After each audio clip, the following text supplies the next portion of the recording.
అప్పుల బాధలు వెంటాడుతున్నాయా? అయితే 6 జేవిఆర్ వారి జాతిరత్నాలు ధరించండి. హాయ్ హలో నమస్తే, వెల్కమ్ టు మనం టీవీ. నేను మీ సాయి. ప్రస్తుతం మనతో పాటు సీనియర్ పొలిటికల్ అనలిస్ట్ అంకం రావు గారు ఉన్నారు. సార్తో మాట్లాడతాం ఒకసారి. సార్ నమస్తే. నమస్తే అమ్మా. సార్, ఈరోజు సజ్జల ప్రెస్ మీట్ చూసాం. సార్ మాట్లాడుతూ థ్యాంక్స్ టు చంద్రబాబు నాయుడు గారు, అంటే 3 నెలల్లో మేమందరూ జైలుకి వెళ్ళిపోతాం, అప్పుడు మా పార్టీ బలపడుతుంది. జగన్మోహన్ రెడ్డి గారి గురించి కూడా మాట్లాడడం జరిగింది ఈరోజు. అంటే దీన్ని ఎలా చూడొచ్చు? అంటే టీడీపీ పార్టీ ఇంత ఘన విజయం సాధించి ఇప్పుడు ప్రజల దగ్గర మాట్లాడాల్సి వస్తూ ఉంది. ఇప్పుడు ఇంత దారుణానికి ఎక్కడికి మహానాడు పెట్టింది అందుకని చెప్పి మాట్లాడడం జరిగింది. ఇందాక కూడా ప్రెస్ మీట్ చూసాము. దీన్ని ఎలా చూడొచ్చు అంటారు? ముందుగా సజ్జల రామకృష్ణారెడ్డి మహానాడు గురించి మాట్లాడాడు. దాని గురించి మాట్లాడిన తర్వాత మిగిలిన దాని గురించి మాట్లాడదాం. తప్పకుండా సార్. మహానాడు ఇప్పుడు వాళ్ళు 43 సంవత్సరాలు అవుతుంది. తెలుగుదేశం పార్టీ అన్న నందమూరి విశ్వవిఖ్యాత నట సార్వభౌముడుగా చిత్రసీమలో నేరాజనాలు అందుకుంటూ రారాజుగా ఎలుగొందే వ్యక్తి. నాకు ప్రజలు ఈ విధమైన ప్రజాదరణ ఇచ్చారు, నాకు వారి ద్వారా అన్ని సమకూరిని, కాబట్టి ప్రజలకు ఏదో సేవ చేయాలనే ఉద్దేశంతో వచ్చిన వ్యక్తి అన్న నందమూరి తారక రామారావు గారు. ఆయన 1982 మార్చి 29వ తారీఖు నాడు ఆయన తెలుగుదేశం పార్టీని ప్రారంభించడం కూడా జరిగింది. మరి అప్పటి నుంచి ఇప్పటి వరకు 30 మహానాడులు జరిగినాయి తెలుగుదేశం పార్టీ తరఫున. ఇవాళ దీనికోసమే మహానాడు పెట్టుకోవాలి వాళ్ళు. అది కూడా కడప గడపలో, దేవునికి తొలి గడప అంటారు వెంకటేశ్వర స్వామికి. మరి అలాంటి కడప గడపలో వాళ్ళు పెట్టుకున్నారు, విజయవంతం అయింది. ప్రజలు వచ్చారు, వాళ్ళకి అధికారం వచ్చింది, ప్రజలు కూడా ఆదరించారు. ప్రజలు ఎందుకు ఆదరించారు? 151 స్థానాలు మీకు వచ్చిన తర్వాత మీకు 11 స్థానాలకు ఎందుకు పరిమితం అయిపోయారు? దాని గురించి ఆత్మపరిశీలన చేసుకోవట్లేదు. ఆధారాలు ఉండబట్టి న్యాయస్థానం మీరు వెలుసుబాటు కావాలని చెప్పని సర్వోన్నత న్యాయస్థానం ఢిల్లీకి వెళ్ళినా కూడా మీ వాళ్ళకి వెలుసుబాటు ఎందుకు రావట్లేదు? దాంట్లో ఆధారాలు స్పష్టంగా ఉన్నాయి కదా. ఆధారాలు ఉంటేనే కదా మీకు వెలుసుబాటు ఇవ్వండి. ఈరోజు 2-3 నెలలు అంటే మీకు అర్థమైపోయింది. మిమ్మల్ని అందరినీ అదుపులో తీసుకోబోతున్నారు. మీ మీద ఉన్న అభియోగాలు వాస్తవాలు. ఈ మద్యం కుంభకోణం కావచ్చు, మిగిలిన ఏ కుంభకోణాలైనా మీ ప్రమేయంతో జరిగినాయి అనేది మీకు తెలుసు కాబట్టే 2-3 నెలల్లో మీరు కారాగారంలో వెళ్ళబోతున్నారు అని చెప్పని మీరు అన్నారు. ఒకటి మాత్రం మీతో విభేదించాల్సి వస్తుంది. మీరు కారాగారంలోకి వెళ్ళిన తర్వాత బయటకు వచ్చిన తర్వాత బలపడతామని అంటున్నారు. చూడండి, ఇప్పటికే బలహీన పడిపోయారు. ప్రజలు తిరస్కరించారు. ప్రజలు ఏ రాజకీయ పార్టీ అయినా ఓడిపోవడం గెలవడం అనేది సహజమే రాజకీయ పార్టీలకి. కానీ ఆంధ్ర రాష్ట్రంలో మిమ్మల్ని రాజకీయ పార్టీగా ప్రజలు గమనించట్లేదు, గుర్తించలేదు. ఇది గమనించుకోవాలి మీరు. ఎందుకంటే రాజకీయాలు చేయటం వేరు, అధికారంలో రావటం వేరు, దిగిపోవటం వేరు, మళ్ళీ అధికారంలో రావటం వేరు.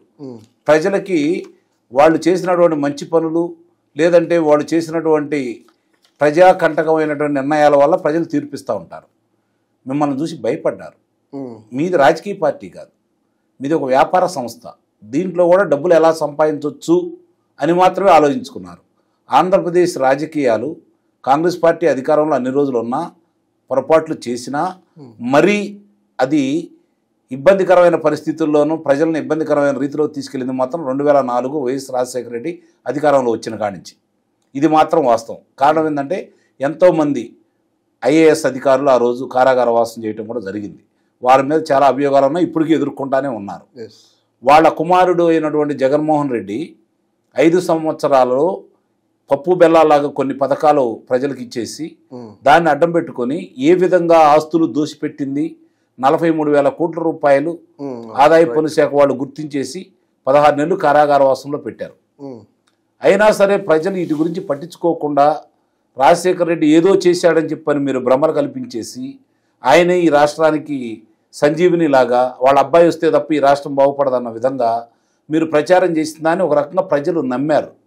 దానికి కారణం ఏంటంటే 2014 నుంచి 2019 వరకు శాసనసభ్యులు కొంతమంది చేసిన తప్పుల వల్ల చంద్రబాబు నాయుడు ఆ రోజు ఆ ఆంధ్ర రాష్ట్రానికి తీసుకొచ్చినటువంటి అభివృద్ధి కార్యక్రమాలు కావచ్చు, పరిశ్రమల గురించి కావచ్చు ప్రచారం చేసుకోకపోవటం వల్ల, మీ ప్రచారాలను తిప్పికొట్టకపోవటం వల్ల మీకు అధికారం ఇచ్చారు ప్రజలు.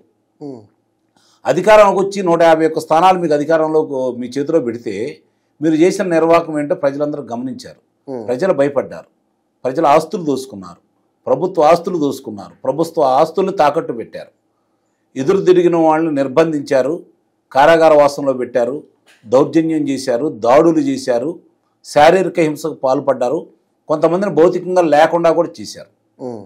అంటే మిమ్మల్ని చూసి భయపడిపోయారు ప్రజలు. భయం వేరు, రాజకీయం వేరు. రాజకీయంలో ఇందాక నేను చెప్పినట్టు ఒకసారి ఓడిపోతారు, ఒకసారి అధికారంలో వస్తూ ఉంటారు.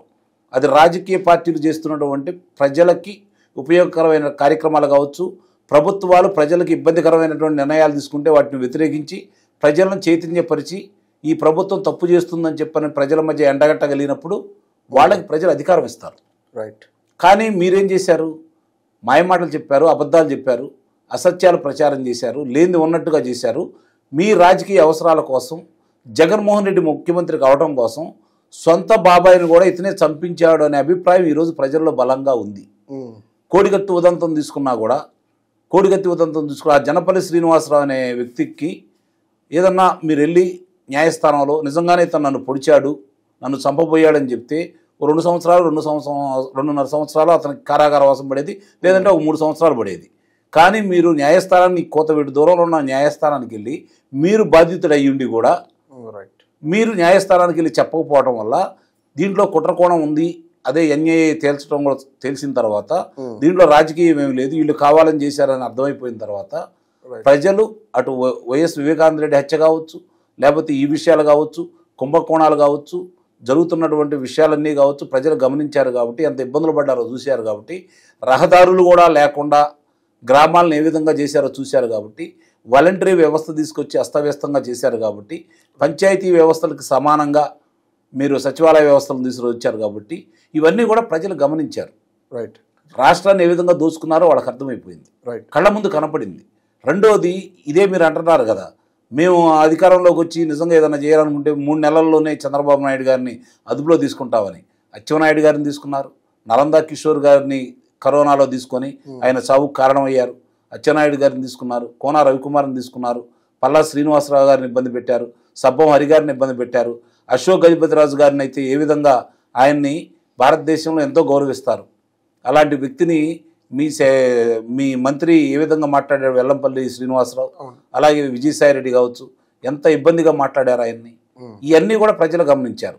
అక్కడి నుంచి వస్తే చింతమనేని ప్రభాకర్ కావచ్చు, లేకపోతే మామూలుగా దేవినేని ఉమామహేశ్వరరావు కావచ్చు, పట్టాభి కావచ్చు, కొల్లు రవీంద్ర కావచ్చు, మన ధూళిపాడ నరేంద్ర కుమార్ గారు కావచ్చు, ఇలా చూసుకుంటా ఉంటే మీరు కిందకెళ్ళే తలికి నెల్లూరులో మీ శాసనసభ్యులైనటువంటి కోటమిరెడ్డి శ్రీధర్ రెడ్డి కావచ్చు, ఆనవ రామనారాయణ రెడ్డి కావచ్చు, మరి అనంతపురం జిల్లాకు వచ్చేసరికి జేసీ ప్రభాకర్ రెడ్డి గారు కావచ్చు, కుమారుడు అస్మిత్ రెడ్డి కావచ్చు, ఇలా కర్నూలు జిల్లాకు వచ్చేసరికి బొమ్మ అఖిల్ ప్రియన్ కావచ్చు, ఇలా మీరు చూసుకుంటా ఉంటే ఎవరిని వేధించలేదు, ఎవరిని ఇబ్బంది పెట్టలేదు, ఎవరిని కక్ష సాధింపు చర్యలు పాల్గొనలేదు. ఇవన్నీ చూసిన తర్వాత కదా ప్రజలు మీ మీద వ్యతిరేకత వచ్చేసి మిమ్మల్ని ఇంటికాడ కూర్చోబెట్టి, ఇప్పటికి కూడా అది అర్థం చేసుకోకుండా మీరు ఇంకా ప్రజలను నిందిస్తూ ఈ ప్రభుత్వం ఏదో చేస్తుంది. నిజంగా ఈ ప్రభుత్వం కనుక కక్ష సాధింపు చర్యలు అనేది తీసుకోవడం కనుక ముందుకెళ్తే సజ్జల రామకృష్ణారెడ్డి నువ్వు ఈ విధంగా మాట్లాడుండేవాడి కాదు.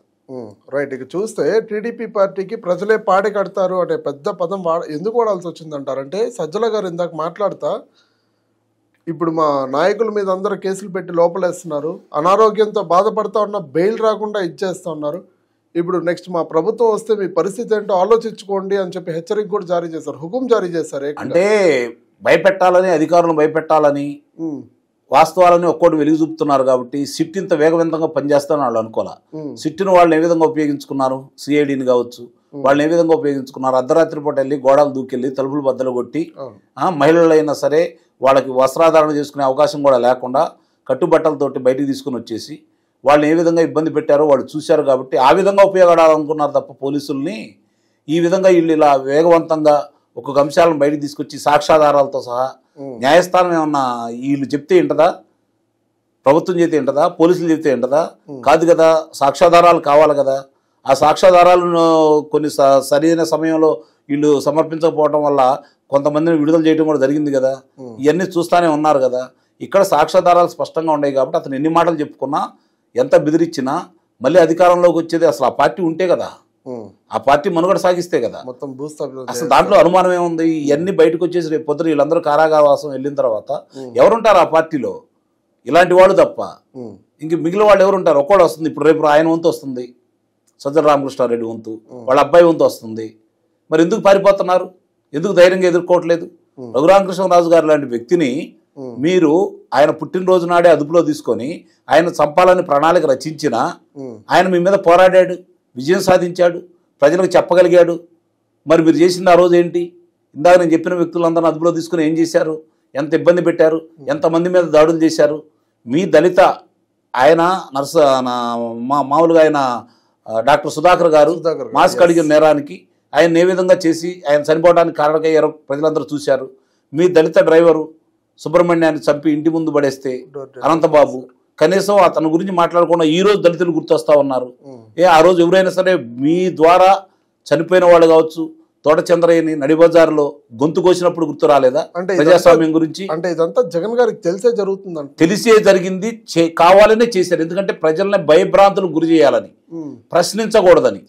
మేము అధికారంలో 30 సంవత్సరాలు ఉంటామనే ఆలోచన తలకెక్కినందువల్ల మాకు ఇబ్బంది లేదు, 30 సంవత్సరాలు మేము ఉంటాం, ఆ తర్వాత రాజు ఎవరో రెడ్డి ఎవరో, మేము దోచుకోవాల్సిన దోచుకోవచ్చు, మాకు ఎదురు తిరిగిన వాళ్ళందరం చంపేయచ్చు, ఇబ్బంది పెట్టవచ్చు అని చెప్పని ఆ రోజు చేశారు. కాబట్టి ఈరోజు మీరు ఫలితం అనుభవిస్తున్నారు.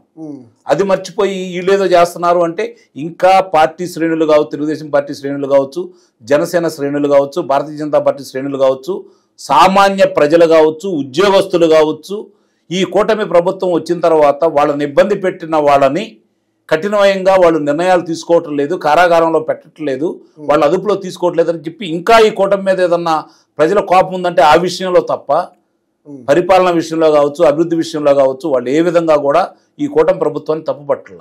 Right. Thank you sir. Thank you.